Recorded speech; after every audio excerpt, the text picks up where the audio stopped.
What's up, everybody, and welcome to the 13th episode of the Awesomely Average podcast. Thanks for your patience while I took a little bit of a break there. I am, of course, your average host, Aaron Cini, and with me today is my awesome guest. You know him as the co-founder of Fan Controlled Football, Patrick Dees.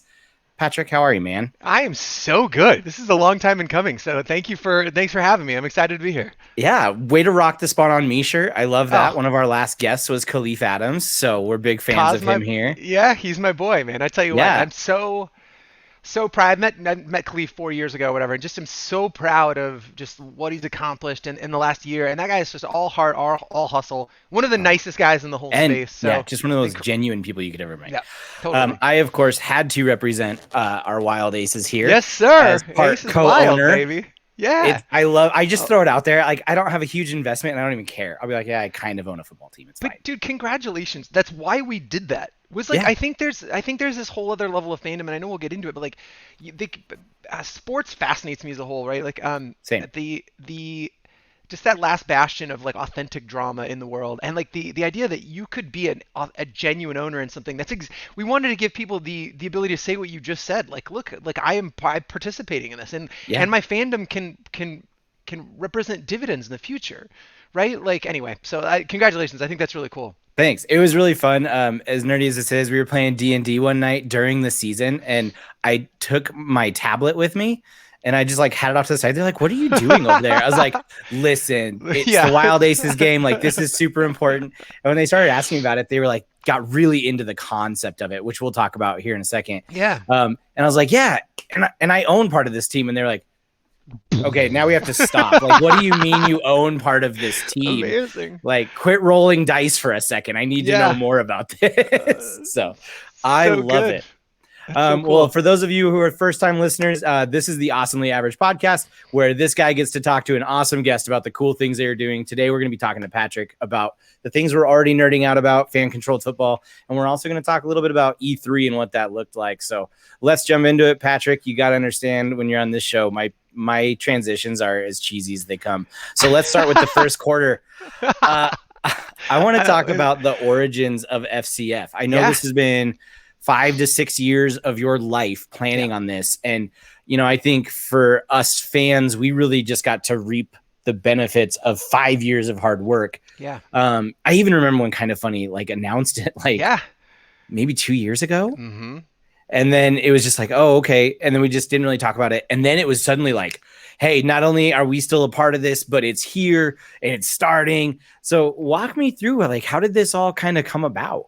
Well, I love that you came in through the kind of the best friend community through Kind of Funny. So I'll talk about that origin as well, because I think it's a Yeah, fascinating story. I love it. Um, but so, we've been, so I'm one of a couple co-founders. My partner here, Saurabh Fruity, he and we've always been serial kind of entrepreneurs, always started businesses, had started several, had exits.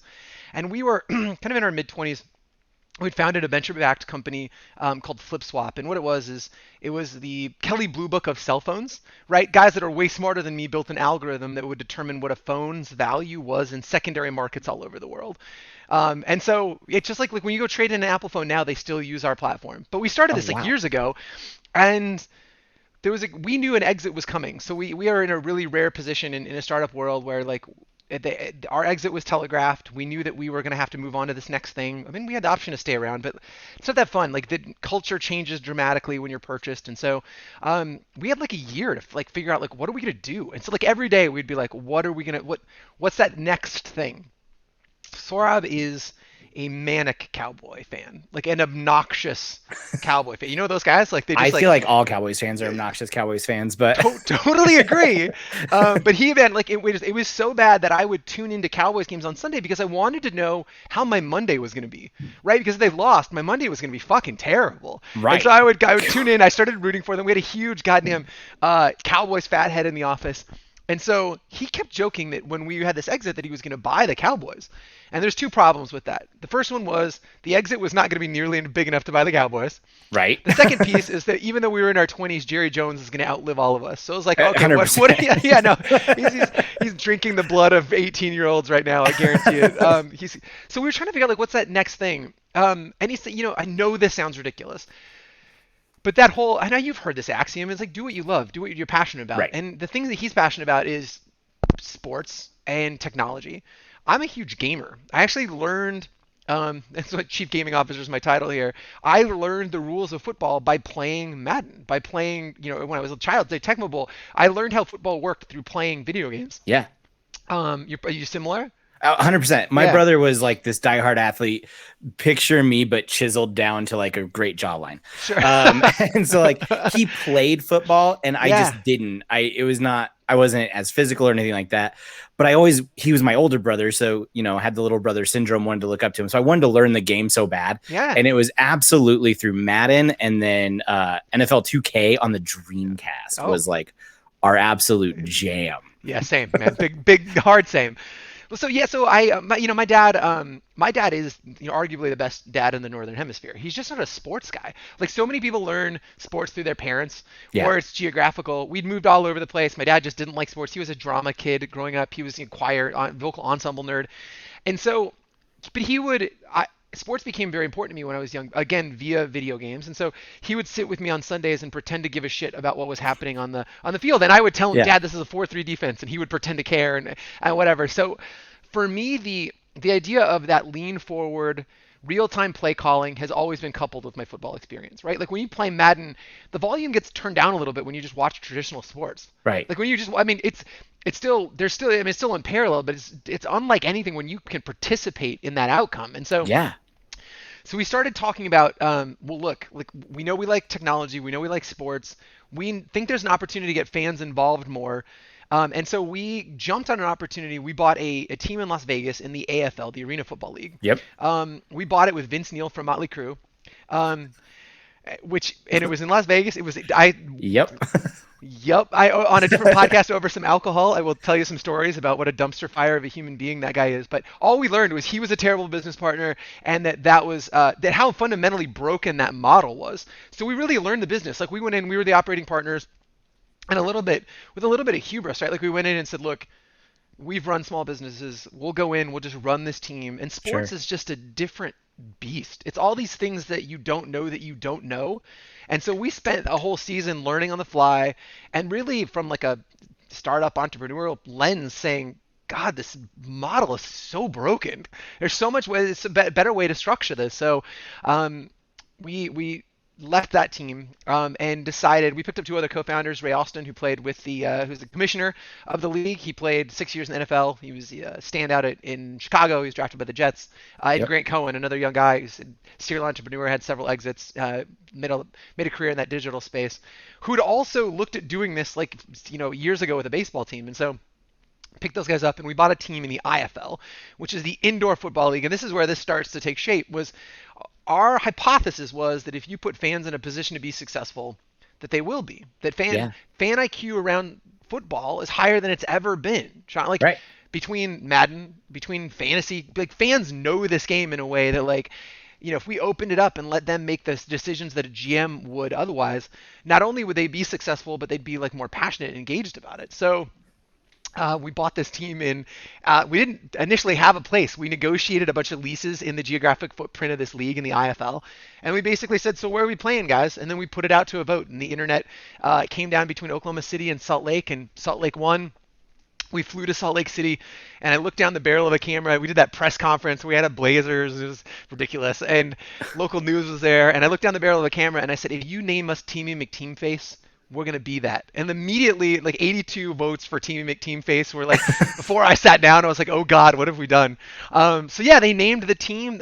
Ended up being named the Screaming Eagles. We were almost named Team Team Face, almost in Salt Lake. This is very appropriate. We were almost named the Stormin' Mormons, which I Oh think would my have been. God. I wish you were the Storm and Mormon. Me too. How good would that merch be? Like, I wish I were rocking a Stormin' Mormon shirt right now. Oh Um, man.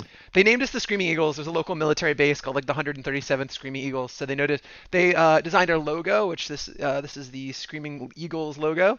Okay. And so we that was in 2007 or 2017, sorry. And and then fans called every play. It was very different than what we launched in the FCF. It was literally just 4 plays. Picture Tecmo Bowl, Yeah. 4 plays. The play that got voted on the most was run. But dude, like honestly, we launched on Twitch, and we integrated with the Twitch chat. It was before the Twitch extension, and so through the chat you could call the play. And that league averaged about 1,000 viewers per game online. They were very obtusely focused on putting butts in seats and selling those butts in beers.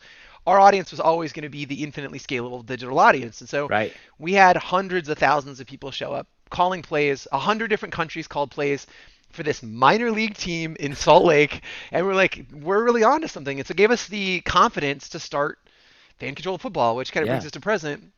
We then took that out and we took a little bit of time to say, look, we have an opportunity to reinvent football and sports in general, because we are a sports and entertainment company. But let's start with football and say, let's reinvent it for the digital age. If you were building the game of football now, what would it look like? And I would argue it'd look a lot like what we put on the field in this past season, right? Games would be an hour, hour and a half long.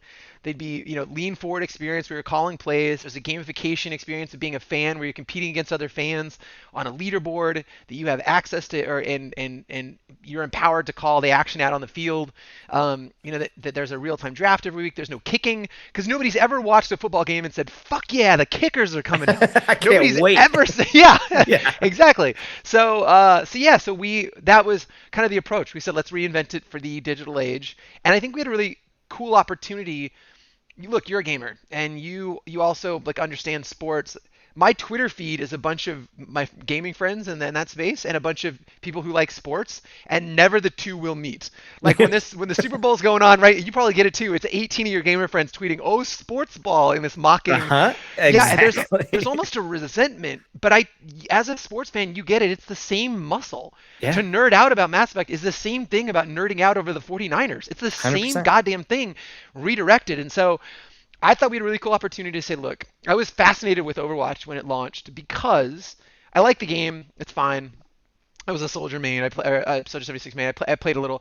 But what was more interesting to me was the league that popped up around it, and how it became a vector for fandom, for sports fandom, for people who didn't like sports. There was all these people that were huge Overwatch League fans that would never watch a basketball game. But because it was the genesis of fandom, it gave them a really easy on-ramp. Like, it's a little intense to be a Lakers fan. If you sign up today, you have to know this storied history of the Lakers, and it's not approachable, it's not accessible. And totally so we thought, look, when we do this, let's give people an on-ramp to be part of that, to flex that same muscle, and to build a community around it. So brought us to that. We built a whole new model. We call it a league in the box, where teams all play in one location. We can heavily invest in that one location, and we don't have to invest in stadiums all over the country. That we're obtusely focused on the digital fan because it's scalable, and 99.8% of the world never gets to an NFL game anyway. So that's the audience you really want to focus on anyway. Yeah. And then have it be celebrity driven versus geographically driven, right? Like right. Are you a basketball fan at all?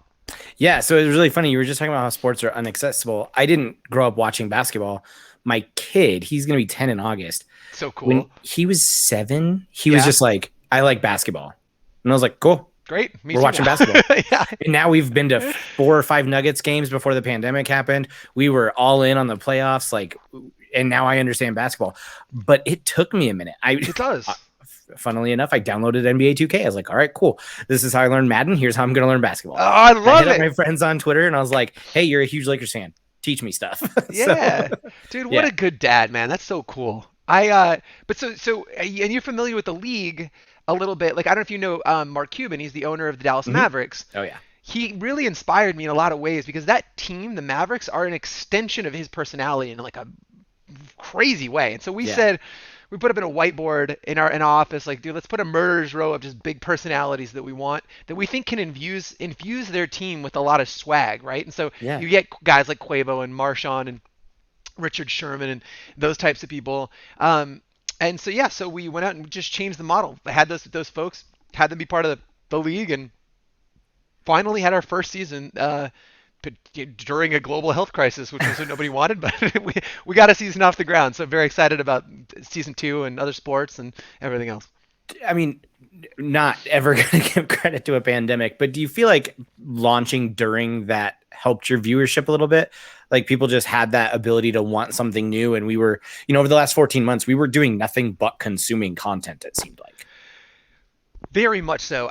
Man, I've never said this out loud, but I'll say it on your show. I feel Oh, guilty sometimes about that because the pandemic was so, guilty is the wrong word, but I'm conflicted about it, right? Because sure. the pandemic was the worst time in several people's lives. Like Yeah. I know so many people, during most of the time of the pandemic, I was in Hollywood. I've relocated since, but like, saw local restaurants shut down and people lose, their stuff that they'd worked for their entire lives. And I know that we benefited in a way that like and not even audience, but like the shift, the global shift in thinking. We were thinking about fanless sports long before the pandemic, Right. right? That we always wanted to focus, and all of a sudden, when that shifted, the investment community said, "Oh my God, these guys have already got the answer for this," and so it eased investor communications. It eased, Twitch was very supportive again because Twitch went like this during the pandemic, and in Right. fact a lot of conversations between our lead investors and the Twitch and one of the founders of Twitch, who's a friend of the organization, helped cause this to happen. And so yeah, I think it accelerated the not our viewership, but the thinking around, hey, let's Sure. get these guys out there. And I think to your point, it was something different, and I think people were hungry for that. And so there was a little bit right time, right place. And so I'm not guilty, but I feel conflicted just because it was such a tough time for so many people, and it was Yeah. tough on us too for different reasons. Sure. Almost impossible to set up a league during the global health crisis. We luckily Yeah. didn't get any cases of COVID in the bubble, but Which was um, awesome. so thank you. People way smarter than me set that up. I Yeah. don't. I mean, you look at what's going on in the NBA right now. Chris Paul was just confirmed positive. I just saw that. That's crazy, and he's I having a wish, hell of a series. like, I kind of wish he couldn't have played the last series, but Yeah. it's fine. Yes, I bet. I wish him I'm nothing sorry but the about that. best. Uh, so yeah, I um, mean it's been a experience. I think again I love that you came in through kind of funny because that was also a really yeah, different experience. I even talking to you, I get why you like that community, right? They're the best community on the internet. they really are. They're incredible. Let's talk just a little bit about kind of funny. Was like being able to get Greg and get that investment. Did you see how you could? We already talked about the Twitter worlds, right? Where you have the Yep. sports and the geeks.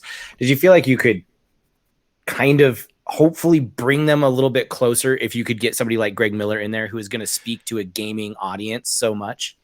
So I like everybody else. Am a Greg Miller fan. The Greg was not on our list. You talk about that murders row, the whiteboard up there. Greg was not even in my thinking. But Okay. how this happened is I'm friends with a lot of people that are his friends. So Jeff Kanata is one of my best friends on the planet. A lot of guys that are really good friends with Greg. And so I've always heard that guy's legit. He's actually as good as people say he is. But I'd never met him. Yeah. And how it's a lot of information, but it just speaks to how great Greg is.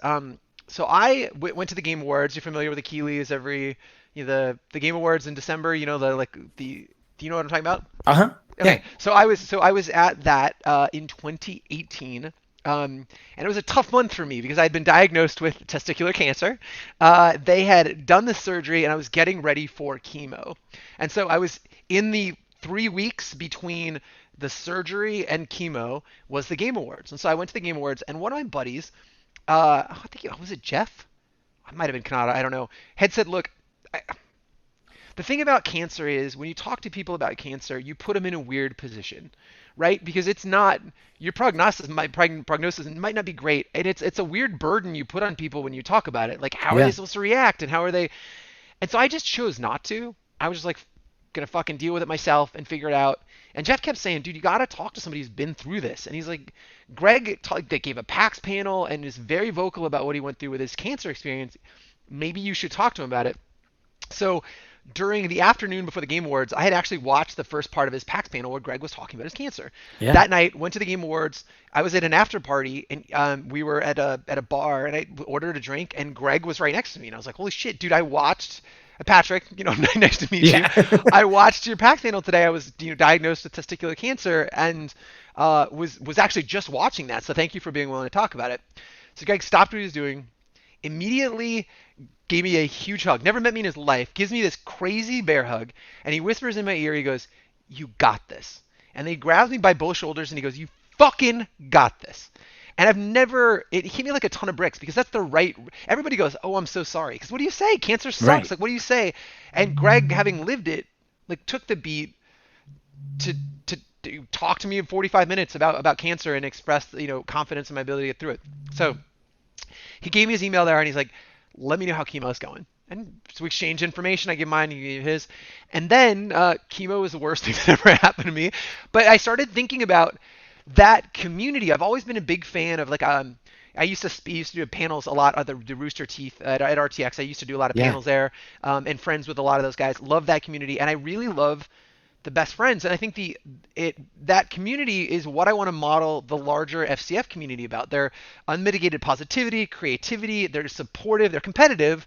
They're trash talk. It's exactly what I wanted out of this, and to see if it was scalable. And so I reached out to Greg, and his initial response was, as you imagine, like, this can't be real. I'm happy to talk to you, Dees, but you're crazy. So we got on the phone. Yeah, no, he did. And so we got on the phone. We talked for an hour and a half. And Greg, grew up and went to Mizzou, was a big sports fan, and loved the idea, got it immediately, because as gamers, I think we all get this, right? Like, it resonates with people who have picked up a controller and play games. And so he's like, I love it. I think we're in. And I kind of positioned it as like, look, this is something that you can do with the community, right? Like, they don't have to be sports fans. I mean, in fact, I really like the fact that, like, Tim doesn't like sports at all, but the idea that, like, gets to participate in this. And he a week later I flew up, met the rest of the guys, spent some time, met Joey, and really it was also me feeling out like if they were going to be a good fit. But after having spent some time with them, up there at the office, and just felt like they'd be an incredible fit. So shortly after we announced it, then it took forever to get this thing off the ground. Like I said, 2 years later, you flash forward, and we were in a position to launch. But yeah, incredible. Like, Greg and those guys are unbelievable. And like, that's why, like, I represented the Aces that entire time. The 4 founders all kind of chose a team and said, let's be kind of the ambassador for that team. And I was like, because also my co-founders didn't know Kind of Funny. They don't watch gaming content. They don't know who Greg Miller is. And so, like, it was a sell to get. I was like, look, this community is rad. And it was an uphill battle. Yeah, no, it was an uphill battle. And Greg did exactly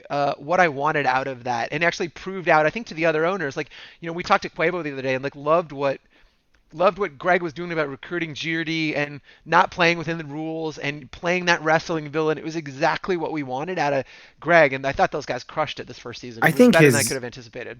His backyard pro wrestling background, like in high school and being a teenager, like, he brought such the heel energy to it, and I loved it. It was so good. That's really funny. When I first met Greg, I gushed all over him. I fangirled like everybody does. I have fangirled twice in my life. Greg Miller and Dana White. Okay. All right. It's pretty good. Dana White, that was more of like, I'm standing in the presence of somebody who owns half of Vegas and I don't know how to deal with that. Yeah. Yep. Yeah. Smart guy, man. Smart. Dana White's a smart dude. Yes. And he was super chill and really nice. And it was a very brief conversation. Yeah, he was actually really nice. He's great to fans. Yeah, I bet. So he was just very like, oh, thank you so much. That's so great to hear. This is why I do this stuff. Took a picture with me and my wife and we moved on. But Greg, I kind of just like, what's that? So, no, I want to hear your Greg story, but it's funny you mentioned Dana White, because we modeled Ray after Dana White, because we're like, that is it was, and not purchased by WME, right? But it was a wholly owned sports entity. And so in most leagues, the NFL, NBA, the commissioner has to be a lawyer, right? He's settling disputes between franchise owners. We own all these teams. I mean, there's owners, but we own most of each of these teams, and so the commissioner has to be more of a hype guy than an actual like settling legal disputes. And it's like, Ray Austin, just go be Dana White. I think he turned it on. Yeah, totally. I love it. That's exactly right. Sorry, you were talking about Greg. Oh, that's all right. It's funny how much of our similar experience was. Like, I was like, oh my god, I just feel really connected to you just because we have so much in common. I'm a diehard Superman fan, all these different things, and then I got to, and you had the same type of cancer as my wife. And wow. Exact same thing. He just like immediately just gave me this giant hug and was like so supportive about it. And we got to talk about that. At that point, my wife had actually already like been fine, gone through chemo. It was even before I met her. She had Hodgkin's in high school. Oh my God. I can't even imagine. I can't either. She's a badass. So it's, I mean, what a nightmare. I used to think cancer was just what other people got, right? Like, it was just this thing, like, and then then you get it, and then you realize how many people have either had it directly or been affected by it, and it's nuts. And transparently, it is my single greatest fear. I'm not scared of much, but that coming back is probably number one on the list with a bullet. So that's absolutely understandable. And you're good now, though. All yes, totally in the clear. So thank you for asking. Not to get way too deep with this stuff, but I don't think people understand like what life looks like post cancer when everybody's good and healthy. Like, when she got pregnant years later with our kid, she had to do double the amount of tests that I most bet. women have to go through. She had to do like heart tests and blood tests. And like, What a I don't nightmare. think people understand, like, when you come out of it, of course it's something to celebrate and something to be very excited about. Yeah. But there are so many things you're going to process, deal with, and it changes for you forever.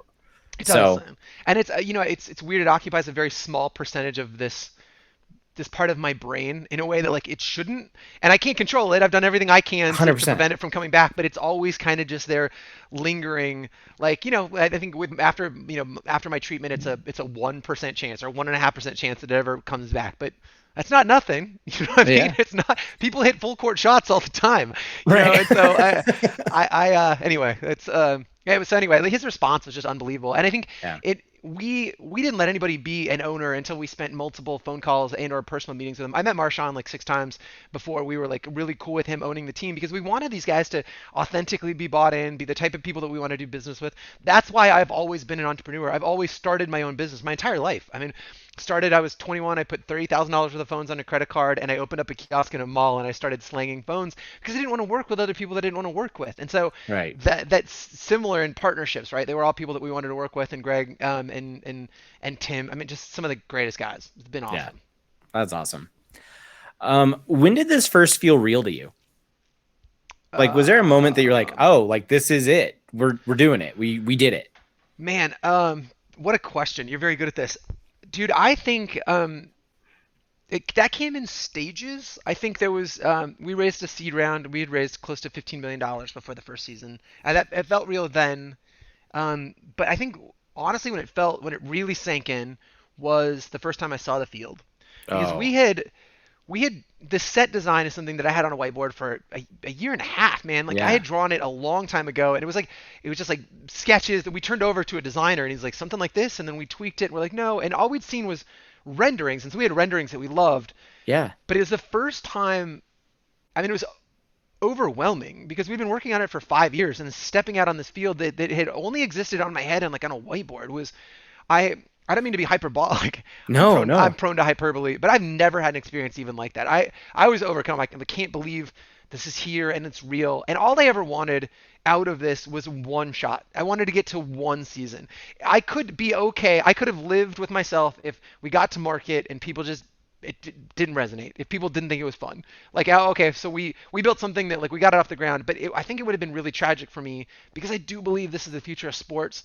And if somebody else got there, if somebody else was better capitalized and figured it out later, I I'd be crushed. Imagine inventing UFC, never getting off the ground, and then Dana White sells it for $4.5 billion. 15 years later. I just think I would have never been right. So Yeah. it was this weird. Yeah, I was stepping out of the field. It was. I was emotionally bulimic about it all over Instagram. I'm like, it's real, it's here, I can't believe it. But yeah, That's like I really said, it was cool. kind of unprecedented in my life. It was really something. I before I went into marketing, I was a sports journalist for just a small paper. Oh, But they cool. knew I was a big Broncos fan, so one day they just surprised me with credentials to go to a game and cover it.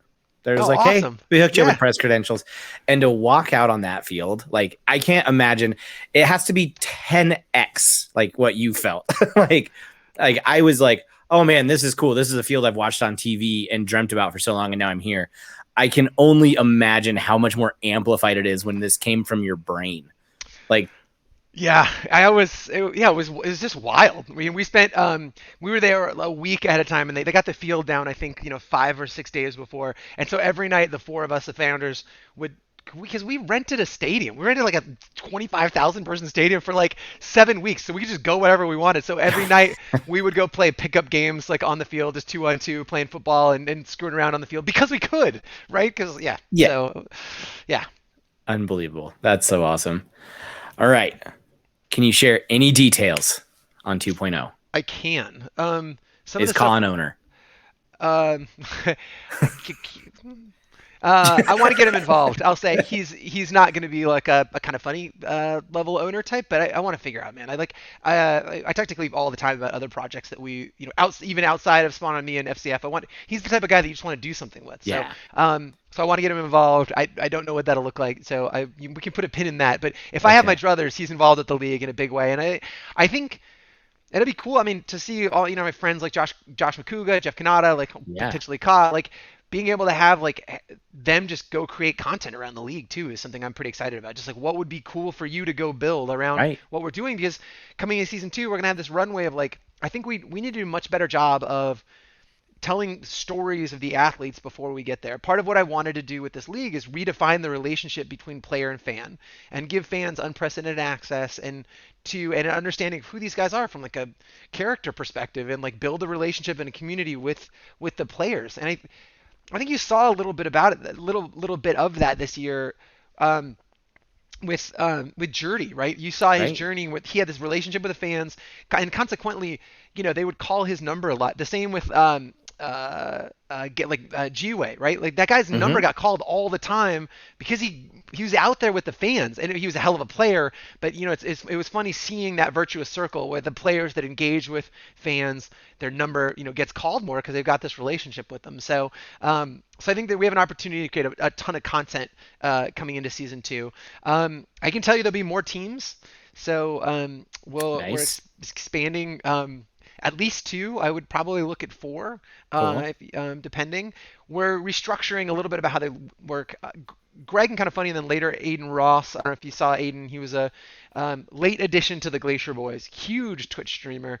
Yeah. I think we need a better job of talking about team ownership composition, right? Each one of those teams should have a digital native. They should have a kind of funny an Aiden Ross or somebody who's got an online community that's Totally. already used to that. I think they should have some football clout. Like so there should be a Marshawn or a Richard Sherman on each one of these teams. Yep. Something from, like R&B or hip hop on all those teams. So we're going to play with team composition a little bit. And then last thing I can tell you that we are, again, not committing to anything, but you know how this is. Like a dev gets out ahead of stuff, and so, you're Halo, and you talk about the grappling hook, and people get upset when it doesn't materialize. So I'm not committing to it, but I think Right.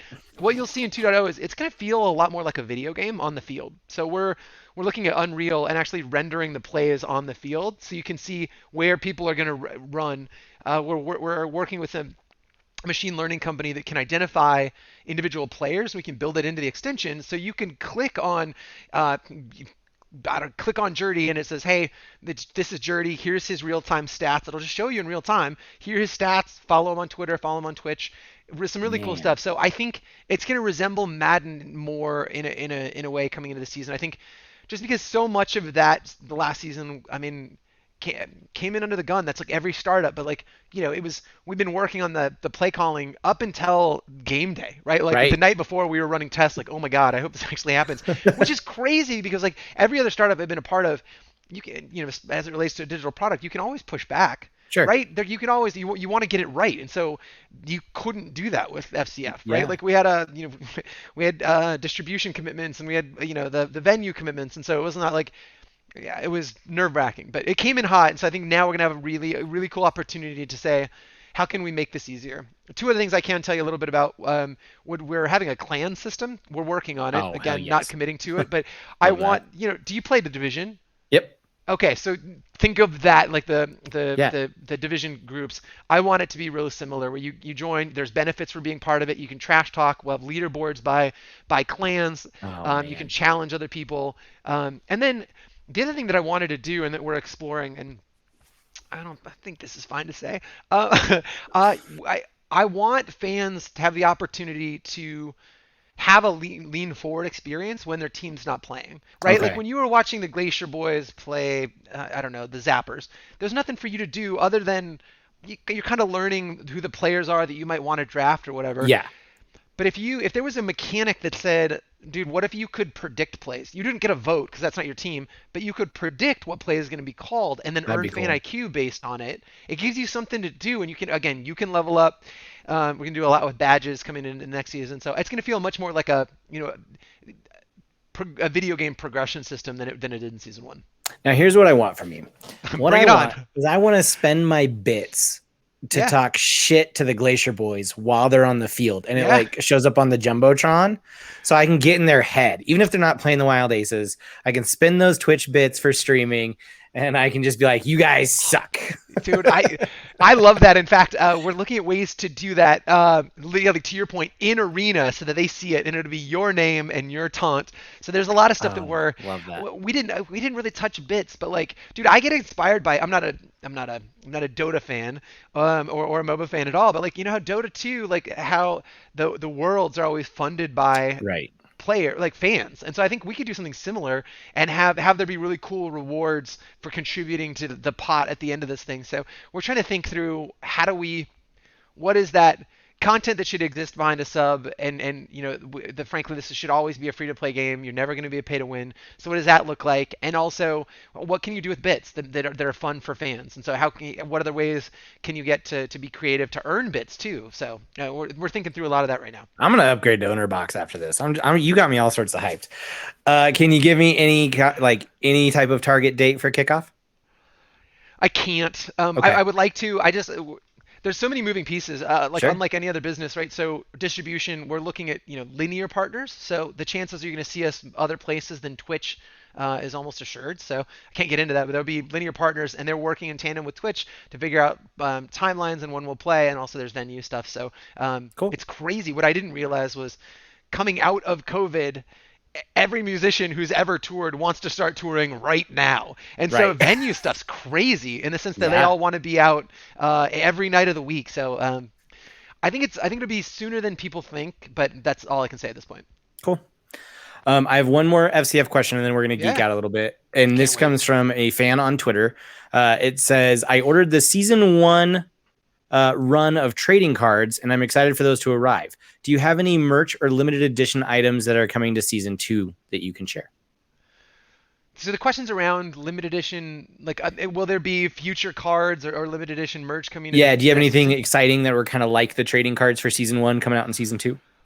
Yeah, I mean, like the rest of the world, we're looking at digital products too. So Cool. NFTs around plays. Like I think Okay. it'd be really cool if you could buy, or a subset of fans that was maybe only owners, right? Like you're an owner, maybe only owners are able to get that last play when Crouch goes in for a touchdown, and you own that digitally. I think there's some cool things that we're gonna do on that side, but we're definitely doing cards again, and really open to this person who asked the question. If you've got things that you want to see, let me know. So much of this has to be driven by the fans. We always think we have got a good idea of what people are into, but would love to hear it. If there's something you want to see, we'll do it.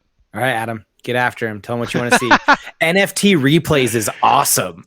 I think it'd be fun, right? Like, Yeah. and there's some cool things that you can do. There's some dynamism that we're looking at in NFTs. So you could buy a an NFT that we could change potentially over time. So maybe it's like a greatest aces play of all time, and because it just points back to URL, so we could change what that would look like, and you always have the greatest aces play or something. Some cool things we could do. I love it. And then I lied. I have one last question. Great. What was the Milk Mommies the winning name and Greg denied it? Did he veto it? Yeah, I think that's fine to say. Yeah, it was overwhelming. Like, and I think there was 14 variations of it. It was like Milk Mommies with a Z, and it was like Milk Mommies. It was just every vote. Here's the thing. It was, the way we always constructed that was there was always going to be we were going to give the owners the top 10 and then say, look, you can choose 5 that you'll be okay with. I mean, imagine if like, one of the names just randomly was Colin was right. No, I don't think Kind of Funny would be great with that being the name of their 100%. football team, right? Yeah. And so Milk Mommies was on that list, but he just said, look, for people who are new to Kind of Funny, and this is a vector into people seeing their content, that doesn't it lends itself to sounding gross. It's not, but it just, do you know what I mean? It's not who they are, and he didn't want that to be their first exposure to Kind of Funny. So he just it's unmarketable for both of you guys, I think. Yep. It's a weird name and delegitimizes FCF, and it kind of hurts the Kind of Funny brand. So I always assumed, but I just appreciate the confirmation. Of course, man. I'm always one of the very first ones that like defends the decision to not have it when people jokingly throw it out there. I'm always like, I mean, yeah, I get it. Like, it's funny. It's a good inside joke, but like, just try to think outside of your own spectrum for 2 seconds. Yeah, and imagine players. Like no player is going to be amped up to play for the Milk Mommies. Like, these guys are badasses. Like I just can't.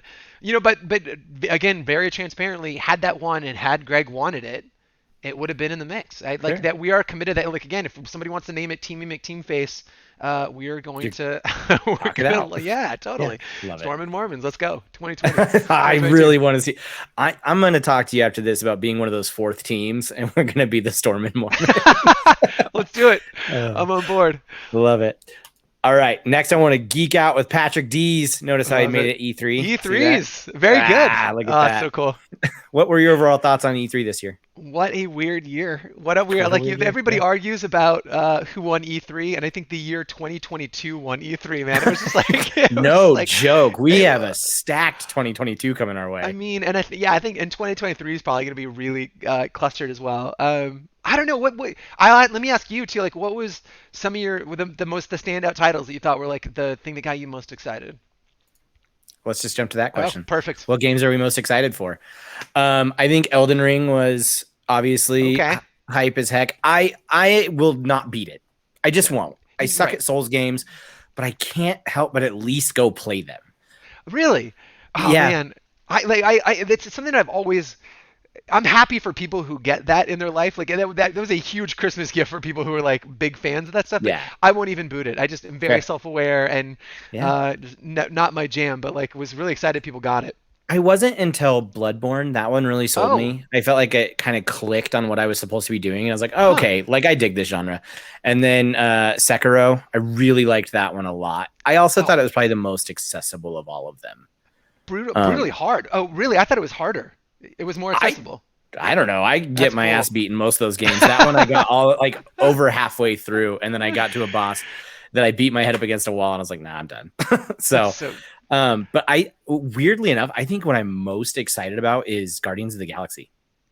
Dude, see, I mean, I heard a lot of like vitriol online about it, and I think that demo, I think they showed too much of it to the point where Yeah. I feel like there was probably some legitimate criticism about how slow the combat was or whatever. But to me, I'm in the middle of Mass Effect 2. I'm going through the replay, and to me, like that seems like a misfit Normandy where you're making decisions with these huge That's characters. what I was saying. I was stoked about it, man. I am absolutely with you. I think Star Lord looks like an asshole. Like I see that Sure. guy and I'm like, no, I'm not hanging out with that guy. Yeah. But outside of that, like I was up there too. What a pleasant surprise because I think Oh, blew most my of that mind. stuff leaks, and I mean we knew they were making that game, but there's been not a word about it, and to have it come out October, right? Yeah, I think Dude. that's what blew my mind the most is I was like, oh, okay, cool, like sweet trailer, expected to see like a 2023 date. And then they were like, okay, let's dive into the gameplay. And I was like, what the hell? Like this looks far along. And then they hit you with that October release date, and I was all in. What a good surprise for E3. What was the name of the? Yeah, it was such a surprise. And thinking about surprises, what was the pixel art game that was shown in Microsoft's? It's pixel art with like 3D modern Replaced? lighting replaced. Oh my God, hook that up to my veins, man. Yeah. What a mood. Yeah. Let's go. Yeah. On a recent Kind of Funny podcast, Barrett Courtney was saying he hopes the Katana Zero series could go that way with their future sequels. Oh yeah, And I was like, it's such a good yes. it's such a good combo, right? That like that what a way we're in this like third generation of like pixel art where they're saying, look, just flat pixel art's just not exciting. I mean, to the point where like I was even exhausted by it as somebody Oh who yeah. should be excited about it. Right. Targets me for nostalgia. I was pretty over that as an aesthetic, but mixing that with like modern lighting, just looked incredible, man. Yeah. What a game. And then I think Redfall was probably the last. Hell Like yeah, I was like, what is this? This is cool. dude. I are you a big Arcane fan? Yes. Oh man. Yes. So yeah, me too. Like that also. So I was excited to see it. I'm excited about their faith in Arcane, but like it was interesting. I thought when they opened with Starfield, I thought for sure they were closing with Halo. They had Yeah, to me be. too. And it Same. was interesting. They stuck it in the middle, and I want to hear your thoughts on Halo. But I think what that said to me more about that was how what Microsoft is how they're positioning Halo now. It's just a game. It's not this load-bearing pillar of the whole ecosystem. It's just another game. It's another killer game you're gonna get on Games Pass versus this is a system seller, which I thought was fascinating. Yeah. I totally agree. It felt like they had finally accepted that maybe it's lost just a little bit of that. This needs to be the face of Xbox. But what a healthy position for them to be Yeah. in the market, right? Again, having so much of them being like load-bearing titles, like Forza has to hit and Halo has to hit. And now I mean, with all these acquisitions, I'm so impressed with what Microsoft's done. Oh, I know. I'm pretty console agnostic. I think Sony's my first party box. I play everything third party on Xbox historically. And so I'm rooting for them to both be successful. But like, I'm so impressed with the pivot that Phil Spencer's done over there. It's what an incredible 5 years. It's like they've hit every promise that they've made. Yeah. And I mean, this integration into smart TVs and whatnot, like, it's made the console wars interesting to me again in a really cool way. Yeah. In a fun, like not antagonistic way. Right. The console war is fascinating in the sense of how they're both approaching the player landscape and how they want to reach their players. Sony Yeah. has just decided to double down on these really great exclusives, and they know what they do well, and they're good with that. Xbox has really doubled down on software. I Yep. feel like they don't care about the box anymore, They don't. which is fine. I don't care. Yeah. I love it. And they're just like, no, just play our games and play them anywhere. Play them wherever you want. Phone, computer, Xbox, great. Just play them. Really put their money where their mouth is. Like Phil said that early on in his tenure was that he wants he wants games to be accessible to more people, and it's coming to pass. That's no small feat, man. Like I think he moved the Titanic in a really cool way. So this is awesome. Like how do you not own Game Pass right now? I mean, how do you not own Game Pass? Yeah. It's a buddy of mine was unbelievable. talking about during E3. He was watching it with his wife and his kid, and his mom watching the Microsoft conference, and mom said, all right, so how many am I gonna have to buy for you? And the kid said, Mom, I already own them all, and just like they just lost their mind about it. Like what a Seriously. cool value prop. So Oh, man, it's so man. cool. It's a good time to Unbelievable. be a gamer. So that actually leads me to this question. What was your favorite conference? I think you have to say Microsoft. Like Me too. Atomic Heart is weird, but like I was very excited to see Atomic Heart. Like this that weird Bioshocky vibe. Like, and I'd never seen that. I know it's kind of been out there for a while and had a bit of a trouble development, but Atomic I had Heart was never seen it rad. either. And he's got this like gravity glove thing that he's doing. He got Yes, cars flying around. I was like, this shit is bonkers. but in I'm the best in. way, right? Like, Yeah. yeah. It had Atomic Heart. It had Stalker, which Stalker was a game I did never play. It was a cool classic, but my friends that played the original Stalker were deep Really? into that world and very. So I thought seeing that and having it be look as good as it does Oh, it's gorgeous. right. So yeah, Stalker. I think they like to your point, ending with the Arcane game. What did you think of Halo? Did that move the needle for you? Are you a Halo fan? How did this presentation feel to you? Die Hard grew up playing Halo with my Yeah, brother and the same. multiplayer. When I was a freshman in college, I had a buddy of mine going to the Colorado School of Mines. I was at a different college pretty close by. He modded my Xbox for me so I could download Halo 2 in French 2 weeks before Halo 2 came out. Oh God, cool. Yeah, and I took it up to my brother's house and I was like, I have Halo 2. And we just stayed up all night playing multiplayer, didn't care that the grunts were screaming in French. Like it was so much fun. So I absolutely love it. And then, 4 and 5 I thought were okay. 5 is a weird experience for me because me and two of my buddies who were newly married when 5 dropped, all of our wives were like, yeah, you guys can go play multiplayer for a night. Yes, I yeah, wasn't living in Colorado. So we sat down, we jumped into the campaign together, yeah. and I don't know, we played for like 4 hours, and then I was like, I think we're almost done. And we just Yeah. beat Halo 5 in one sitting. So it, In it one was sitting. in one Oh sitting. God, how But anticlimactic is that? I know. So Oh, you buy the oh, $60 game, you're all uh, pumped that the new Halo's out, and you beat it in 5 hours, oh. and you don't spend all of it with Chief, and No, I the know. kind of the other Spartan wasn't that interesting to me. No. And so I was hoping that they would like really put the stake in the ground and say, we're back with Halo. Yeah, And I thought it was a weak showing. I'm excited about the you did. multiplayer stuff. I thought that was really cool, but the cinematic didn't do anything for me. And Patrick and everybody else listening, take it to the bank. That game's not coming out this year. Oh wow. I think they miss Oh, Holiday. bold. Oh I, man, I don't want to disagree with you, but man, what a claim. That's fantastic. I think it has to, man. I mean, it was funny when they brought Joe Staten out on stage, and like, I mean, they said they didn't put a date. You're right. They did say holiday, didn't they? So they don't seem supremely confident. Fuck. I You know just what? feel like if that game is truly ready for Holiday, you come out swinging and you say that's available November blank. I don't think you're wrong. I think especially just in the world that we're living in, they're still kind of recovering from COVID. They Yeah. probably just don't want the date to slip. Right. I think I don't know, man. This has been baking for a really long time, and so unless, I mean, I don't know. I probably went under a pretty huge overhaul. Ooh, I don't know.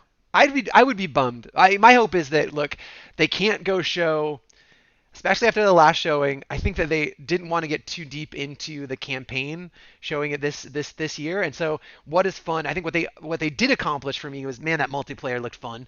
That Yes. grapple, like when he pulled the gun in and then shot the warthog, I Hmm. was like, holy shit, that looks cool. Yeah. Making it free to play is going to be huge Yep. for Game Pass and or just Xbox in general.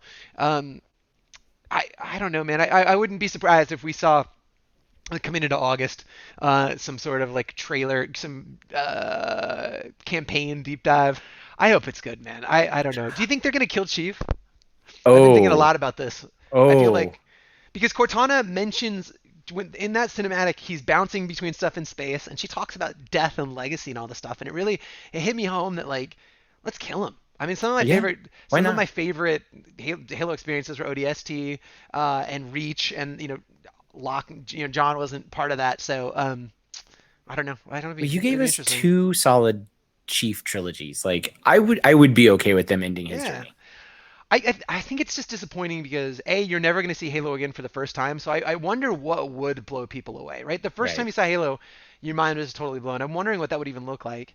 And then you hold it up to a standard of like the reinvention of God of War, and you think, Right. like, I don't think Halo's aesthetic even lends itself to that because it's not photorealistic, but it's also not No. like highly stylized. They go for, you look at the Battlefield camp trailer, which, by the way, holy shit, I'm back on board a Battlefield in a major way. What a What showing a at the Xbox conference. Yeah. What a good trailer. That was a great reveal. It was, and the last couple have just been misses for me. I just couldn't get into it. I'm not much of a competitive multiplayer guy, but I Yeah. am a Yeah. Battlefield guy. Those moments are just unlike any other game.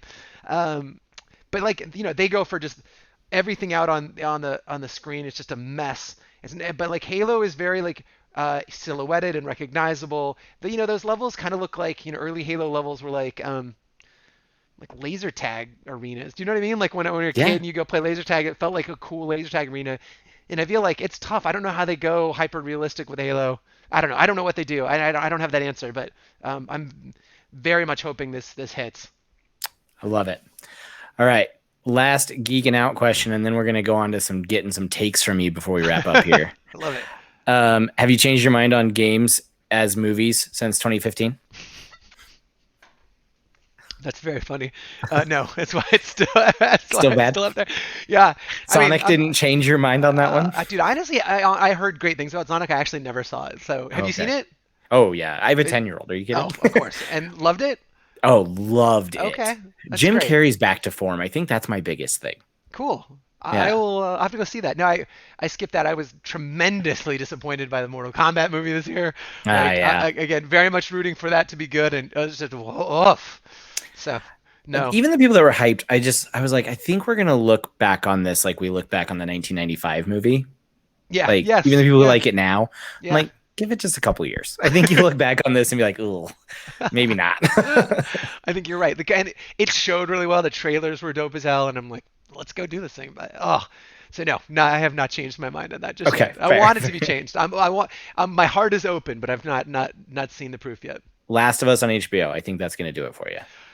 My God, Chernobyl is arguably the most. I mean, Chernobyl and the recent Watchmen was probably some of the Hmm. most perfect television that I've ever seen. I genuinely thought Chernobyl was flawless as a series, and Yeah. so I'm thrilled that they're teaming up. I mean, I couldn't have paired a better pairing.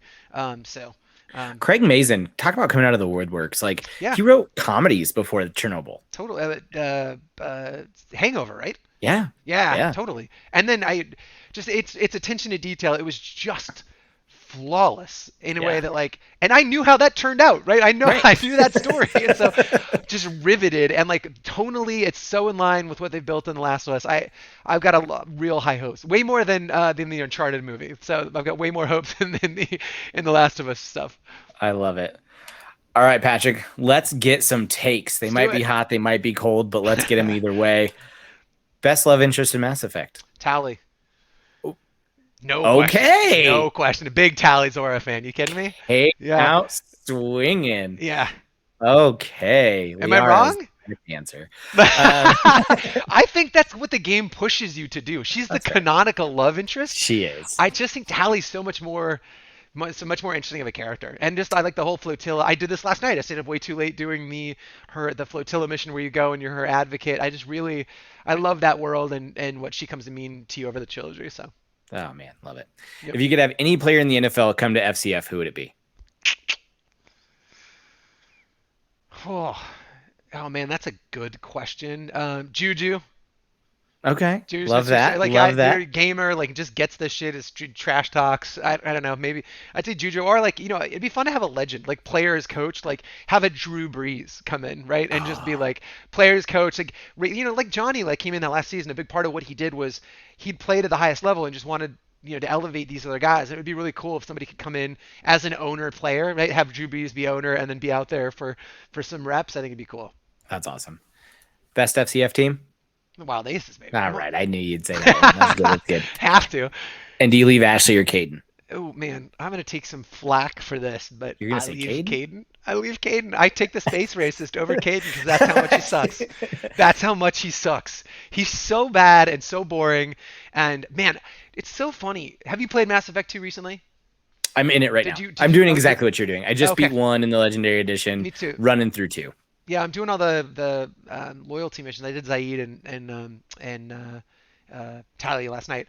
Nice. And dude, two things that really stick out for me are the space racism was way more prevalent than I remember it. I don't know. 100%. I felt like I knew she said some off-color comments, but that I would look past it because she was awesome, and it was like, she's not great either. I think I saved her this time because I know where she goes. Like her arc in 3 is really cool, and so remembered really liking her coming back. But that stuck out for me. And then the Mass Effect 2 has been. I was just gonna tweet about this. Mass Effect, like I think inevitably when I go revisit things, they disappoint. Like when I go back and I revisit something from the past, something I was excited about, you watch it in real time and you're like, whether your tastes are evolved or you're just a better critic for these things, but I'm way more critical of things when I revisit. And Mass Effect 2 is this rare exception. I think arguably the writing's better than I remember it. I mean, I held it on a pedestal, but it's so sharp, man. Especially all the relationships, like the Grunt's writing is it's so punchy and so sharp and so smart. Like everything, it's been such a thrill to go back because I really was. Aaron, I was really ready for this to be disappointing. I was going to play it again. I was going to be like, well, okay, but man, dude, 1 was great too. Don't get me wrong. I like always, that final Saren, that final, the final, probably third of that game, I think is just incredible, incredibly paced. So 1 I thought would hold up, but I thought 2 was going to let me down because it's beloved for me. And so, but man, holy shit. One of the only games I've ever played again, and just, man. Love it. So good. That's awesome. I would say the only game that is above the Mass Effect trilogy for me is The Last of Us 1. Yep. Which is my all-time favorite game. So I oscillate a lot, right? I think like Journey makes its like way into that mix a little bit. Journey's really good. Last of Us 1, all time. I played that one through. I was playing that through yearly for a little while, and just the details you pick up, like when Joel, when Ellie talks to Joel about his daughter, he touches his watch with his hand, which I noticed in my 3rd or 4th playthrough. Like he just puts his hand subtle, just touches his watch, and it just broke my heart. Masterpiece. Good. Yeah, and then I think Journey gets in that mix sometimes. But yeah, I'm with you. Those are my favorite ever. The Uncharted franchise, every once in a while that jumps in for me, only because they were the first times that I saw games like really meld with the like cinematic art. Yep, yeah. And like really feel like these big tentpole movies that we all love. Like totally. They just nailed that. Okay, our last segment. People have cracked in the Thunderdome. It's time for rapid fire. All right. A series of questions. You just answer them as quickly as you can. I can't wait. Chat, if you have like 1 or 2 questions, we usually do an AMA thing at the end. If anybody has a question, toss it out. They don't always, but I can probably take 2. We're running on time, so if you got them, get them. All right, rapid fire. Are you ready? I'm super ready. Okay, PlayStation or Xbox? Xbox. John Elway or Peyton Manning? Peyton.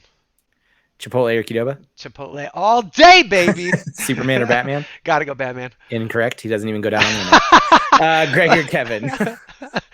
Greg. That's tough. But so the Man of Steel movie was highly underrated. I like Superman for sure, but Batman just more nuanced and interesting. Man The of Joker relationship. Steel is like, I mean, granted, I'm horribly biased. Like I have like all the blurred out stuff that way is almost all Superman stuff on that top shelf. So Is like, it really? Oh, that's yeah, cool. I'm horrendously biased, but I love Man of Steel. I do too. It's so good. It took so much flack. I thought it was fantastic. I don't. We'll never understand the hate for that film. I thought it was really good. Man, Zod crazy. was so good. We do have a listener question, if that's cool. She has some connections with Joni Ace, but Mel is wondering if there will be cheerleaders in 2.0. Let me ask Mel, would you like there to be cheerleaders? I think what we've run into, and this is me being very transparent, that's our ethos as a league. If we did it, I want it to be tasteful, if that makes any sense. I want there to be cool dancer, not like, not traditional cheerleaders, because it feels like outdated and kind of not only not 2021, but it doesn't feel very FCF. But like we were talking a little bit about integrating with dance troops, or have people submit their own videos and create like an official dance or something.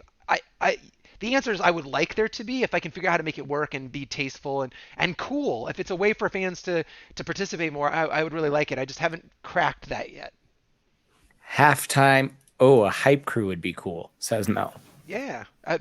Look, I'm very open to it. If you got a way to do it and it could be awesome, I want to hear it.